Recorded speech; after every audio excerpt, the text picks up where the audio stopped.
তোমরা যারা স্কুলের টিচার হতে চাও, মানে হাই স্কুলের অ্যাসিস্ট্যান্ট টিচার হতে চাও, তাও আবার পিজি টিচার, বেতন প্রচুর, সবার একটা স্বপ্ন থাকে স্কুলের টিচার হওয়া, তো সেই স্বপ্নটা তো এমনি এমনি হবে না, তার জন্য প্রচুর পড়তে হবে। সেটা কি একদিনে পড়াশোনা হয়? মোটেও না। স্কুলের টিচার হতে গেলে প্রচুর পড়তে হবে। তো কী পড়তে হবে সেটা অবশ্যই একটা সিস্টেমের মধ্যে যেতে হবে। তো প্রত্যেকটা পরীক্ষার একটা সিলেবাস আছে। আজকে আমি তোমাদের সেই সিলেবাসটাই শেয়ার করছি। অ্যাকাউন্টেন্সিতে কী কী আছে, কী কী বিষয় পড়তে হবে। তো অবশ্যই তোমরা মন দিয়ে পড়ো, 100% সাকসেস হবে এসএলএসটিতে, ঠিক আছে? তো দেখে নাও এসএলএসটিতে কী কী আছে। যখন পরীক্ষা হবে অবশ্যই তোমরা পাস করতে পারো, শুধু পাস না, র্যাঙ্কও করবে।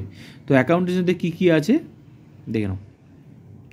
প্রথমত আছে 1 নাম্বার আছে অ্যাকাউন্টিংয়ের মধ্যে আছে এতে আছে পড়ছে ফাইন্যান্সিয়াল অ্যাকাউন্টিং, বিতে আছে কর্পোরেট অ্যাকাউন্টিং, সিতে আছে cost and management accounting. Clear? এবার এই পার্টগুলো হচ্ছে ডিটেলসে কী কী পড়তে হবে, প্রত্যেকটার আলাদা আলাদা করে বিষয়গুলো আছে যেগুলো তোমাদেরকে পড়তে হবে। হচ্ছে ফাইন্যান্সিয়াল অ্যাকাউন্টিংয়ের মধ্যে যে টপিকগুলো আছে সেগুলো কিন্তু তোমাদের অবশ্যই এই বিষয়গুলোই কিন্তু পড়তে হবে, এর বাইরে পড়ে কোনো লাভ নেই, ঠিক আছে? তো এই সিলেবাসটা ভালো করে খুঁটিয়ে খুঁটিয়ে তোমরা খাতার মধ্যে তুলে নেবে, বা আমার মোবাইল থেকেও তোমরা বারবার করে দেখতে পারো, অসুবিধা নেই। এই অনুযায়ী কিন্তু তোমরা কিন্তু বই ধরে ধরে, টেক্সট বুক ধরে ধরে অবশ্যই পড়বে। বাজার চলতি বই পড়ে কোনো লাভ নেই, একটা প্রশ্নের উত্তরও দিতে পারবে না, ঠিক আছে, গাইড বই পড়ে।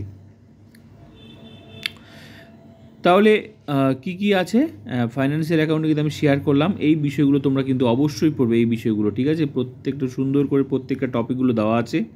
নেক্সট হচ্ছে বিতে কি আছে, বিতে আছে কর্পোরেট হচ্ছে অ্যাকাউন্টিং, ঠিক আছে? কর্পোরেট অ্যাকাউন্টিংয়ের মধ্যে যে পার্টগুলো আছে এই বিষয়গুলো তোমরা কিন্তু অবশ্যই দেখবে, এই বিষয়গুলো, এই বিষয়গুলোই পড়তে হবে এই পার্টের মধ্যে। সিতে আছে কস্ট অ্যান্ড ম্যানেজমেন্ট অ্যাকাউন্টিং, এটার মধ্যে তোমাদের এই বিষয়গুলোই কিন্তু পড়তে হবে, যে বিষয়গুলো এখানে দেওয়া আছে এগুলোই পড়তে হবে। এবং হচ্ছে নেক্সটে কী আছে, অডিটিংয়ে আছে তোমার হচ্ছে এইগুলো পড়তে হবে, ডেফিনিশন, প্রিন্সিপাল অ্যান্ড এগুলো প্রসিডিওর্স, এগুলো পড়তে হবে। নেক্সট আছে ট্যাক্সেশন যেগুলো, এই বিষয়গুলো পড়তে হবে ট্যাক্সের মধ্যে। তারপর হচ্ছে তোমার পেজ 2তে আছে, এটা এই পার্টটা তো হলো। এবার হচ্ছে business and mathematics and statistics, এটা এই পার্টগুলো পড়তে হবে। ফাইন্যান্সিয়াল ম্যানেজমেন্টে পড়তে হবে, এই পার্টগুলো পড়তে হবে। তবে বিজনেস ইকোনমিক্সে এই পার্টগুলো পড়তে হবে।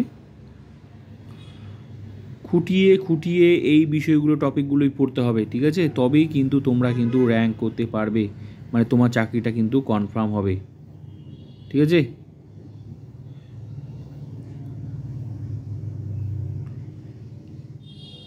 ব্যাস, এই ছিল দুটোই পেজ সিলেবাস তোমাদের অ্যাকাউন্টেন্সির।